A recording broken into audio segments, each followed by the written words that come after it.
Antes de começar este vídeo, não esqueça de deixar o seu like, se inscrever no canal e ativar o sininho de notificações. Provavelmente você deve ser aquele aluno que não tem dificuldade nenhuma em química. Eu imagino que para você tirar um 10 deve ser bem tranquilo. Ou talvez não. Até mesmo porque se este fosse o caso, provavelmente você não estaria procurando uma videoaula no seu momento de lazer. Mas esse momento aí que você gosta de dar aquela relaxada, tá procurando aula de química para estudar? Mas fica tranquilo. Talvez você tenha dificuldade, ou talvez você só quer um material para revisão dos vestibulares. O que importa é que você está no lugar certo. Que demais! Eu sou o professor Jonatas, este é o canal Quimicamente Falando e seja muito bem-vindo à primeira videoaula do canal. Eu espero que você tenha uma excelente aula e roda a vinheta.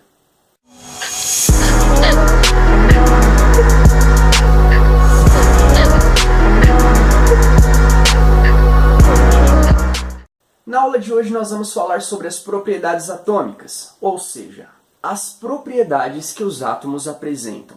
É importante que você entenda a partir dessa aula como é um átomo, que características um átomo teria, o que de fato forma um átomo. Se eu pudesse enxergar um átomo, que formato ele teria? Eu vou dar um exemplo para você. Quando eu falo assim, imagina um tênis.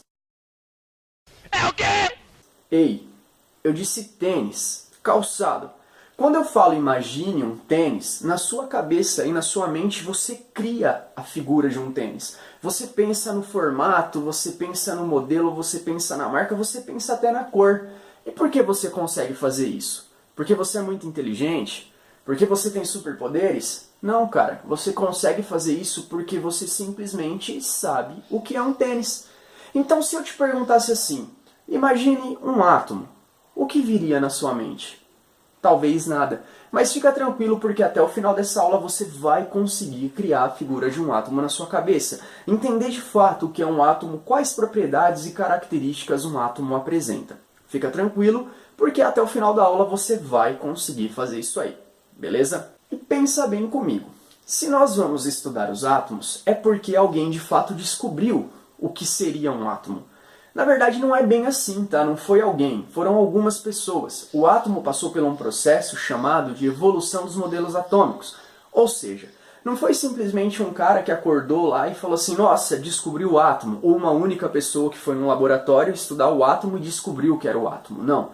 O átomo ele passou por algumas evoluções de modelos. Eu diria que tudo começou lá na antiga Grécia. Tá? Os gregos foram as primeiras pessoas que já começavam a imaginar a matéria sendo formada por pedaços menores. Eles começavam a observar a areia da praia e achavam muito interessante que grãos muito pequenos começavam a se aglomerar para dar formato àquela areia maior que a gente consegue ver, por exemplo, ali, né, no contorno da praia.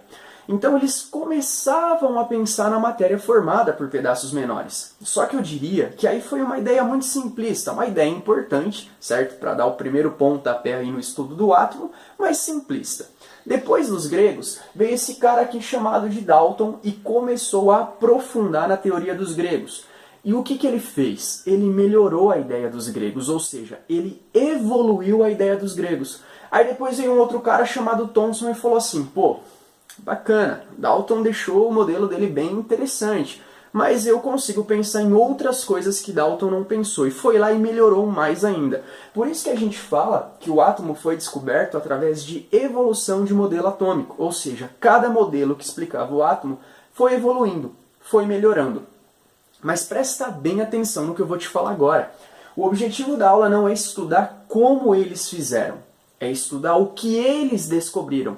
Então, se você tem curiosidade e acha que é importante saber sobre modelos atômicos, eu aconselho que você pegue um livro aí de ensino médio ou simplesmente assista um outro canal, que provavelmente você vai ver que é bem tranquilinho estudar modelos atômicos e é bacana você descobrir também quais foram os processos de experimentação, que experimento eles fizeram para descobrir de fato o que é um átomo. Mas o objetivo dessa aula não é falar disso. O objetivo dessa aula é entender, depois que todos esses caras estudaram, o que eles concluíram, certo? Mais pra frente eu pretendo elaborar uma aula de modelos atômicos e assim que eu fizer isso eu coloco o link na descrição deste vídeo, beleza? Mas por enquanto, pensa bem comigo. A gente só quer entender o que de fato eles descobriram, e não como eles descobriram. Então, depois de muito tempo de estudo, depois que esses caras estudaram aí, o que de fato eles descobriram?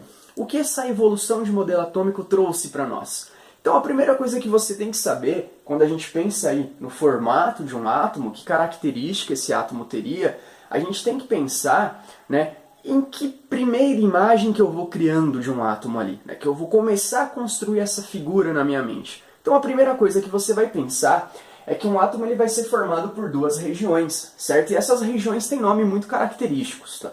O primeiro nome a gente chama de núcleo, a primeira região é chamada de núcleo, e a segunda região é chamada de eletrosfera, tranquilo? Então eu diria que basicamente um átomo é formado por duas partes. Uma parte chamada de núcleo e a outra parte chamada de eletrosfera.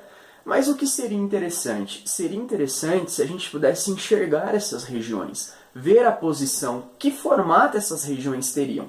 Então, para isso, eu vou usar um exemplo agora, que é o exemplo do ovo cozido. Observa bem essa figura aqui, essa imagem de um ovo cozido. Eu não precisaria nem colocar ela, porque eu tenho certeza que você já deve ter comido ovo na sua vida, tá? Mas pensa bem, um ovo cozido, ele é formado por duas partes, que formam de fato esse ovo, são duas partes, beleza? A primeira parte, essa região mais externa, essa região que está por fora aqui do ovo, é chamada de clara, e ela faz como se fosse uma camada encobrindo aí todo esse ovo, por exemplo. E dentro do ovo, dentro dessa região chamada clara, nós temos uma região chamada gema. E o que é interessante? É interessante que a gema ela está dentro do ovo, ela está escondida, ela está no núcleo do ovo. Porque núcleo é justamente isso, é dentro de alguma coisa, é lá dentro. Igual o núcleo da Terra, é dentro da Terra, por exemplo. Significa que se o átomo tem uma região chamada de núcleo, é porque essa região chamada de núcleo se comporta igual a gema, por exemplo. Ela está dentro do átomo. A gema não está dentro do ovo. Então o núcleo atômico está dentro do átomo. Então você já começa a pensar dessa forma. Tá, existe um átomo. Como será que é esse átomo? O que importa por enquanto é que esse átomo tem duas regiões. E uma delas, né, chamada de núcleo, está dentro do átomo. E o que é interessante também de pensar a respeito do ovo cozido é que a outra parte aqui do ovo, essa região branca chamada de clara, ela faz como se fosse uma camada encobrindo toda a gema. No caso do átomo, a eletrosfera se comporta basicamente da mesma forma. A eletrosfera é uma camada que encobre todo o núcleo atômico, ou seja, o núcleo está contornado, ele está rodeado aí pela eletrosfera, entendeu? Então dá para entender assim, tá? O átomo tem duas regiões, uma chamada de núcleo e a outra chamada de eletrosfera. Mas como será que essas regiões estão? Como que de fato elas se comportam no átomo? Então aí você já começa a pensar que uma região está dentro da outra, beleza? Mas não basta saber só disso. O que você precisa saber também é que dentro dessas regiões nós temos partículas atômicas. E essas partículas são extremamente importantes, porque quem determina as propriedades de um átomo são essas três partículas, tranquilo? E você vai escutar falar muito delas ainda mais pra frente. São chamadas essas partículas de prótons, elétrons e nêutrons, beleza? E para entender um pouquinho mais sobre o átomo, a gente precisa entender três coisas fundamentais nessas partículas. A primeira delas é em que região e como elas se comportam. Em que região elas estão, melhor dizendo, e como elas se comportam dentro de um átomo. Segundo, qual é a carga elétrica que essas partículas de fato apresentam? E terceiro, que massa atômica essas partículas têm. Então eu vou tentar organizar de uma forma agora o conteúdo para que você entenda bem qual é o comportamento dessas três partículas. Então essa figura aqui, ela já começa a dar um formato para um átomo, ela já começa a dar, né, uma imagem aí para o átomo, uma imagem bem significativa, diria eu até que melhor que a do ovo cozido. Mas se você observar bem aqui, nessa figura a gente já percebe nessas bolinhas que a gente ainda não sabe o que é, a gente já vai descobrir o que são essas bolinhas aqui, mas basicamente a gente observa essas bolinhas, né, em uma organização muito característica do que eu já tinha dito antes, né? Uma região central, ali uma região dentro do átomo e uma região em volta, um contorno. Observa bem nessa figura. Essas bolinhas de cores amarelas e azuis, por exemplo, elas começam a se aglomerar aqui nessa região central. E quem de fato é o centro de um átomo? É o núcleo atômico. Então se você observar, O núcleo atômico, o centro de um átomo, é formado por um aglomerado de partículas. A gente já vai entender quem são elas. Por enquanto, basta você entender que elas estão se amontoando aí, se aglomerando no núcleo atômico. O que faz, por exemplo, com que o núcleo seja muito pequeno. Imagina que você chega aí no seu quarto e esparrama uma caixa de bolinha de gude, por exemplo. Elas vão ocupar um espaço muito grande, elas vão espalhar basicamente aí no chão inteiro do seu quarto. Mas quando você começa a amontoar elas, a juntar elas, o espaço que elas ocupam é menor. Então, se você observar, o núcleo ele tem um espaço muito pequeno, ele é pequeno justamente por isso, porque as partículas que estão no núcleo vão se aglomerando. E se você observar o contorno desse núcleo para fora dele, que eu já tinha dito que é chamado de eletrosfera, essa região, as partículas que estão presentes na eletrosfera, elas estão contornando o núcleo. Essas linhas verdes aqui servem somente para te dizer que essas partículas estão orbitando o núcleo atômico. O que significa isso? Significa que as partículas que estão na eletrosfera, elas ficam em órbita em torno do núcleo atômico. Então vou falar mais uma vez. A gente já sabe que o átomo tem duas regiões. Uma região central, chamada de núcleo, e uma região em volta aí desse núcleo, todo o contorno do núcleo, chamado de eletrosfera. No núcleo atômico, nós percebemos duas partículas diferentes, tá? Uma de cor azul e uma de cor amarela, que vão se amontoando aí no núcleo atômico, com o que acaba fazendo aí com que esse núcleo seja muito pequeno.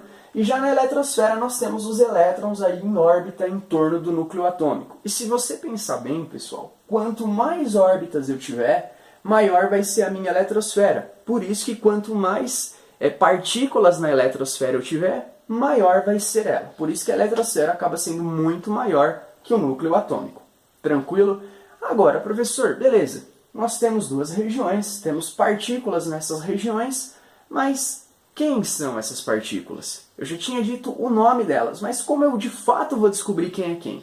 E para isso você precisa saber justamente da carga elétrica das partículas. Então, olha bem esse esquema aqui. Essa tabelinha, ela tem algumas informações, eu vou te explicar todas elas para vocês, beleza? Mas para a gente entender quem são essas partículas e a característica que cada uma delas apresentam, a gente vai ter que lembrar um pouquinho do nome da partícula, porque o nome da partícula ele vai ser fundamental para a gente lembrar da carga dessas partículas. Por exemplo, prótons. Próton. Próton começa com P. Positivo começa com P. Então, os prótons são as partículas de carga positiva. Tá? Essa figura eu vou até dar um zoom para você agora aí no vídeo, para você observar bem que essas partículas, essas bolinhas de cores azuis, elas têm o sinal de mais dentro delas. Mais significa positivo. Então, significa que esse aglomerado de partículas no núcleo atômico é formado pelos prótons. Tem mais alguém ali. Mas, por enquanto, a gente sabe caracterizar aí que dessas partículas, algumas são prótons. Por que são prótons? Porque são partículas positivas. E como o nome já diz, próton me lembra bastante positivo. E já no caso dos nêutrons, nêutron me lembra neutro. Então, os nêutrons são partículas neutras, ou seja, partículas que não apresentam carga elétrica. Se você observar na figura, o que está na eletrosfera tem sinal negativo, então não pode ser os nêutrons. Os positivos a gente já sabe que são os prótons. Então, se você observar bem nessa representação dessa figura, as bolinhas amarelas elas não têm carga nenhuma. Elas não são nem positiva e nem negativa. O que significa? Significa que elas são neutras, ou seja, elas não têm carga elétrica. Então, basicamente, o núcleo, que é uma região formada por partículas que vão se aglomerando ali, se amontoando, quem são essas partículas que formam o núcleo? São os prótons e os nêutrons. As partículas de carga positiva e as partículas de carga nula, carga neutra. Beleza? E sobra somente os elétrons. Até mesmo se você for pensar no nome da partícula, os elétrons acabam não fazendo muito sentido, não é? Elétrons, negativo. Não parece nada com nada. Mas se você sabe que os prótons são positivos e que os nêutrons são neutros, o que sobra para os elétrons? Os negativos. Então, nesse caso, essa região chamada de eletrosfera vai ser composta pelas partículas de carga negativa, que são os elétrons. Lembrando, prótons e nêutrons que compõem o núcleo atômico estão aglomerados ali, amontoados. A eletrosfera, que é a região que se encontra aí na eletrosfera, as partículas negativas, os elétrons, esses elétrons estão orbitando o núcleo atômico. É até interessante agora você começar a criar uma figura muito similar à do sistema solar, porque no sistema solar você tem um centro, que é o Sol, e em volta do Sol você tem planetas orbitando o Sol, girando em torno do Sol. O átomo é basicamente isso. Você tem uma região central aqui, que é chamada de núcleo, que está um aglomerado de partículas, e em volta dessa região você tem os elétrons que estão orbitando esse núcleo, girando em torno dele. Tranquilo? Mas ainda falta uma informação, né? Que é a massa atômica, o peso dessas partículas e o que interfere em um átomo, o peso dessas partículas. Então, para explicar essa massa, eu vou te dizer o seguinte. No nosso cotidiano, a gente trabalha bastante com a questão da massa, do peso das coisas, né? A gente vai no mercado, vai numa sorveteria e assim por diante. Mas não basta só trabalhar com a massa, você precisa saber de fato que unidade de medida você está usando. Eu vou dar um exemplo. Massa é pesar, né? Quando você pesa alguma coisa. Mas se você vai no mercado, por exemplo, e compra carne, você compra a carne em quilos, certo? É uma quantidade maior ali de matéria que você está comprando, então você acaba utilizando a unidade de medida quilos. Se você, por um acaso, já vai numa sorveteria, né, você acaba comprando uma quantidade menor de sorvete, ali, uma porção de matéria menor. Então você acaba utilizando a gramas. Agora, se você vai tomar uma medicação, você utiliza miligramas. São comprimidos muito pequenos, né, um pozinho ali dentro de uma cápsula, então é utilizada uma unidade menor ainda, que é miligramas. Então, para pensar. Se nós estamos falando de átomos, que são partículas basicamente invisíveis para a gente, muito pequena, era necessário que fosse utilizada uma unidade de massa extremamente, né, específica para o átomo. O átomo não pode ser medido com as unidades que nós trabalhamos no nosso cotidiano. Você vai até mais para frente transformar a massa atômica em gramas por mol, mas nós não estamos falando de porção de matéria. Nós estamos falando de átomos isolados, de um único átomo. Nós estamos estudando cada um dos átomos que tem, um por um. Então, para entender cada um desses átomos, para entender o peso e a massa desses átomos, foi utilizada uma unidade padrão chamada de unidade de massa atômica. Tá? Essa unidade de massa atômica ela tem um símbolo que representa ela, que é a letra U, igual quilos. Quilos é representado por kg, gramas é representado por G, unidade de massa atômica é representado por U. E por enquanto, não fica quebrando a cabeça tentando entender quanto vale isso. O que importa é que você entenda que um átomo é muito leve. Ele é muito pequeno, então ele acaba sendo muito leve. Por isso que a gente usa uma unidade específica para ele, chamada de unidade de massa atômica. Tranquilo? E quanto será que pesa um átomo de fato? Então, para a gente saber o peso de um átomo, a gente precisa levar em consideração o que está nele. Então, observa bem essa figura, tá? Essa tabelinha aqui que ela vai te dizer o seguinte, olha. Cada partícula presente no núcleo, ela pesa exatamente uma unidade de massa atômica, tá? É o peso de cada próton e cada nêutron. Então, assim, cada próton e cada nêutron pesa basicamente igual. Cada um pesa uma unidade. Eu vou até fazer mais ou menos aí uma reflexão a respeito disso, se bem que eu vou falar de massa atômica na próxima aula. Na próxima aula nós vamos discutir bem mais sobre massa atômica, mas por enquanto pensa bem, cara. Se cada partícula no núcleo pesa uma unidade, independente de quem seja, prótons e nêutrons pesam exatamente igual. Então assim, se cada partícula no núcleo pesa uma unidade, se eu tivesse 10 partículas, quanto de massa eu teria? Eu teria 10 unidades. Então assim, acaba sendo basicamente a mesma referência. A quantidade de partículas e a quantidade de massa sempre vai ser a mesma. Mas mais uma vez, isso eu falo, isso eu retomo na próxima aula. Por enquanto basta você entender que cada partícula presente no núcleo atômico pesa uma unidade de massa. Tranquilo? E se você está achando que uma unidade de massa é pouca coisa, imagina no caso do elétron, que pesa quase 2.000 vezes menos que o próton e o nêutron. Então significa que se o próton e o nêutron é leve, o elétron piorou. Eu vou dar um exemplo.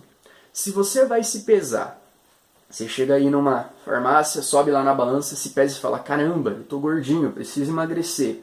Adianta raspar seu cabelo? Não, porque o seu cabelo não interfere em quase nada.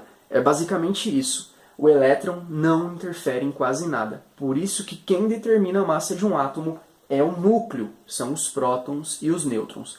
Lembra disso, cara. Mais pra frente a gente vai retomar. Quem determina a massa de um átomo é o núcleo, porque o que está nele é de fato pesado, que são os prótons e os nêutrons. Os elétrons não interferem. Eu vou fazer uma comparação agora, usando o exemplo das duas bolas. Ai, que delícia! dessas duas bolas aqui, provavelmente você já deve ter visto essas duas bolas na sua vida, e agora eu espero que você não conte com a sua imaginação. Observa bem o que está na figura mesmo, tá? Aqui nós temos uma bola de bilhar, por exemplo, uma bola de sinuca lá que você joga naquela mesa verde grande e tal. E aqui nós temos uma bola de plástico, uma bola de praia, que você levaria para a praia ou compraria para uma criança brincar, tanto faz. O que essas duas bolas têm em comum? E que informação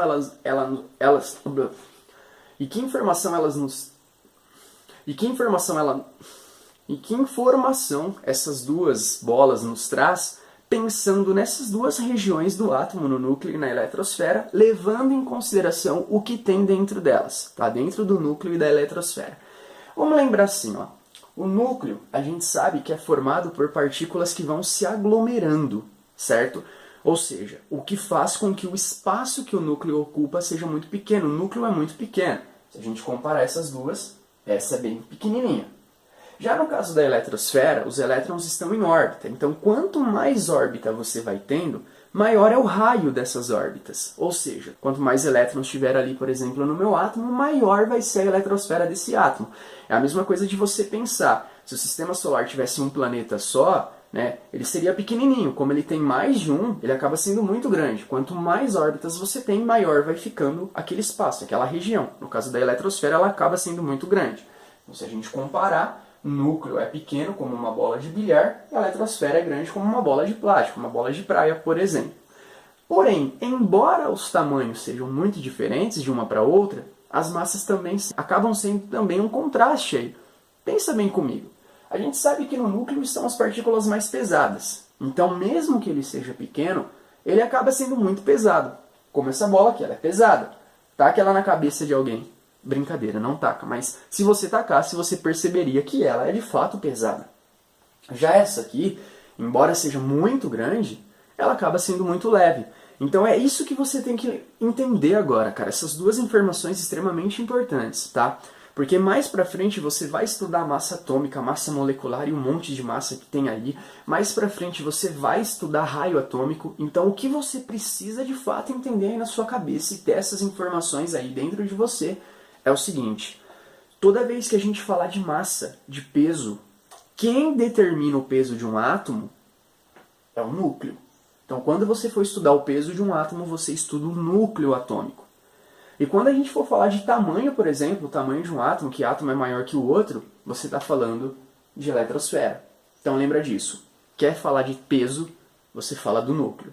Quer falar de tamanho, você fala da eletrosfera. Isso é muito importante que você lembre. Tranquilo? Então basicamente nós já construímos essa figura do átomo, certo? Só que para a gente concluir essa aula e deixar essa aula 100%, eu vou falar agora sobre a lei da atração e repulsão. Você já deve ter escutado aí, né, que os opostos se atraem e os iguais se repelem. Com certeza você já ouviu isso. Então pensa bem, se o átomo tem partículas positivas e negativas, o que a gente pensa a respeito disso? Que os negativos vão se repelir entre si, é igual pegar dois ímãs de mesmo polo e tentar aproximar, um acaba empurrando o outro. E as partículas positivas vão se repelir entre si também. E as positivas e as negativas vão se atrair. Mas como que essa lei da repulsão ou atração funciona para o meu átomo? Como será que um átomo se comporta pensando na atração ou repulsão das suas partículas? Então vamos pensar bem agora, eu vou colocar uma figura para a gente entender bem isso, e vou começar falando sobre a atração entre os prótons e os elétrons, tá? As partículas positivas e negativas. Então observa bem essa figura que ela representa para nós um núcleo, tá? Que os elétrons orbitando esse núcleo, partícula positiva, partícula negativa e etc. E falando sobre a atração, primeira coisa, né? Elas se atraem sim, existe uma atração, e eu diria que essa atração é muito importante, até mesmo para o átomo manter a sua configuração. É como se fosse aquilo que mantém o átomo ali tudo bonitinho, tudo unido, tudo certinho, tá? Imagina só que, sei lá, num sistema solar, por exemplo, um planeta saísse da sua órbita e saísse voando para o nada, tá? Então é importante que mantenha aquela configuração. E eu diria que essa atração é muito importante para isso, para manter o átomo tudo ali bonitinho, tudo unido, certinho, tranquilo? E essa atração ela é tão importante que mais para frente nós vamos estudar casos onde há uma atração, existe uma atração de um núcleo de um átomo atraindo elétrons de outro átomo, que é o que nós vamos estudar em ligações químicas, por exemplo, tá? O que até nos explicaria como de fato a matéria é formada. Então essa atração, ela de fato acontece e ela é muito importante, até entre átomos diferentes, por exemplo. Tá? Agora, no caso da repulsão, para pensar. No núcleo atômico nós temos partículas positivas, certo?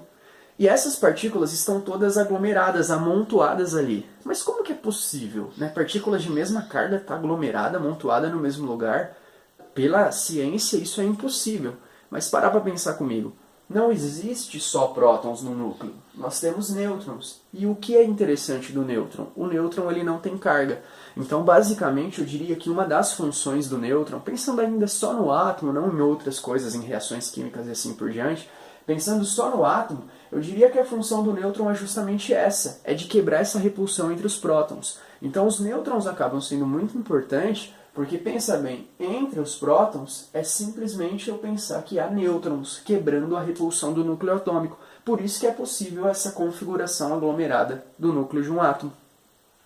Mas aí você vai falar assim para mim, tá professor, mas na eletrosfera nós não temos nêutrons. Então como de fato os elétrons estão? Né? Como que de fato funciona a eletrosfera se na eletrosfera, por exemplo, né, não tem nêutrons ali? É que a eletrosfera, cara, é meio complicada de entender ela porque assim, a gente aprofunda mais no ensino superior, tá? Em orbitais, spin. No ensino médio você vai estudar somente até os níveis e subníveis de energia. Mas o que você precisa entender é basicamente o seguinte. Pensa que a eletrosfera ela está organizada como se fosse um trânsito. O que você tem numa rodovia, por exemplo? Você tem várias faixas. Cada carro anda numa faixa, respeita a sua faixa, né? Tem todo um esqueminha de sinalizar para ultrapassar ali de uma faixa para outra. Mas imagina só que cada carro anda em uma faixa, por exemplo, sem trocar. E existe também uma velocidade nessa via. Se o carro manter ali dentro daquela velocidade, se todos os carros andarem na mesma velocidade, na sua faixa, cada um respeitando a sua faixa, eles vão bater? Não, eles não vão.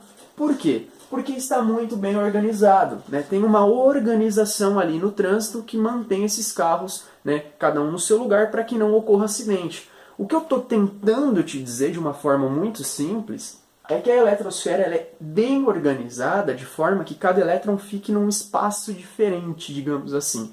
É lógico que é difícil de te fazer ter essa noção, sendo que a gente só vai estudar até subníveis de energia, né? Você precisaria aprofundar para orbitais, spin, mas fica tranquilo, tá? Se o seu projeto de vida, sei lá, é estudar química, bacana, que você vai ver isso no ensino superior. Se não é, só pensa dessa forma. A eletrosfera é muito bem organizada e essa organização faz com que os elétrons não vão se repelir entre si. É basicamente isso. Tranquilo? Então, cara, imagina só que agora na sua cabeça, como um passe de mágica, você consegue criar aquela figura do átomo, certo? É simplesmente você pensar num átomo e o átomo aparecer assim, ó, na palma da sua mão. Você fala, caramba, tô vendo o núcleo agora, vejo esse aglomerado de partículas, vejo os elétrons orbitando esse núcleo. É isso. Consegue ter essa figura, consegue criar essa imagem, então você chegou ao objetivo da aula. Lembrando também, né, que o núcleo é a região menor e mais pesada, porque cada próton e nêutron pesa uma unidade de massa atômica. A eletrosfera é formada pelos elétrons, que são quase 2.000 vezes mais leves que os prótons e os nêutrons, por isso que a eletrosfera acaba sendo insignificante aí na questão de massa, porém em tamanho a eletrosfera é que domina o negócio aí, né, porque a eletrosfera é muito grande, né, comparado ao núcleo atômico. Lembra dessas partículas dos prótons positivos, nêutrons neutros e elétrons negativos, certo? É importante você ter mais ou menos uma noção da repulsão e atração também, né, isso é muito importante para você, mas basicamente o objetivo da aula foi passado. Tranquilo? Eu espero que você tenha aproveitado esse conteúdo. Se tem algum momento aí da aula que você não entendeu, aconselho que você volte, volte o vídeo aí e assista de novo. Né? Se quiser deixar algum comentário também nesse vídeo, fazendo alguma pergunta de alguma coisa da aula que não ficou muito claro, pode fazer que eu responda assim que possível. E eu te vejo na próxima aula. Não deixe de assistir a próxima aula, porque na próxima aula nós vamos falar sobre número atômico e número de massa e entender de fato qual é a diferença de um átomo para o outro. Espero que você tenha gostado da aula, assista a próxima aula, fique com Deus, um grande abraço e tchau!